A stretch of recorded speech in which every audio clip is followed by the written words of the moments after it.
جب ہم کہتے ہیں کہ ہم اللہ پر اور اس کے رسول پر ایمان لائیں، تو ایمان لانا گو ایک لفظ ہے، لیکن ایمان کے کئی درجے ائمہ اور علماء نے بیان کیا۔ اگر وہ مکمل نہ ہو تو ایمان کامل نہیں ہوتا، ناقص رہ جاتا ہے۔ مثال کے طور پر ایمان کبھی نظری طریق سے حاصل ہوتا ہے کہ انسان کسی شے کو دیکھتا ہے اور اس پر اعتماد کرتا ہے، لیکن جو درجے ائمہ، علماء اور محدثین نے بیان فرمائے اس میں وہ کہتے ہیں کہ ایمان کامل وہ ہے کہ جس کی تصدیق دل کرے، اقرار زبان کرے، اور جس شے پر یا جس عقیدے پر ایمان ہے اس پر عمل انسان کے جسم کے اعضاء کرے۔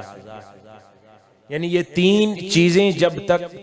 ایمان میں داخل نہ ہوں تو ایمان مکمل نہیں ہوتا، کہ دل کی تصدیق،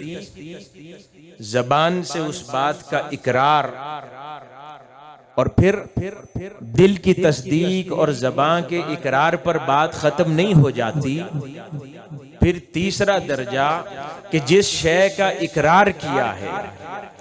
اس اقرار کا انسان کا جسم مظہر بن جائے،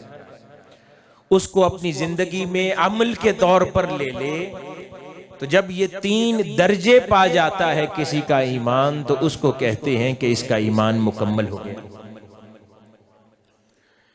قرآن مجید میں جس طرح ارشاد ہوا، اعوذ باللہ من الشیطان الرجیم، ان الذین آمنوا وعملوا الصالحات، یعنی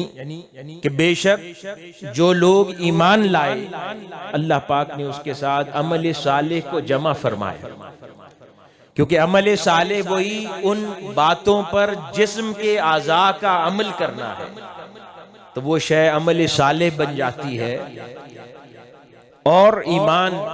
وہ دل کی تصدیق کا نام ہے۔ تو اس طرح جب انسان ان تین درجوں کو پاتا ہے تو اس کا ایمان مکمل ہو جاتا ہے، اگر نہ پائے تو اس کا ایمان ناقص رہتا ہے۔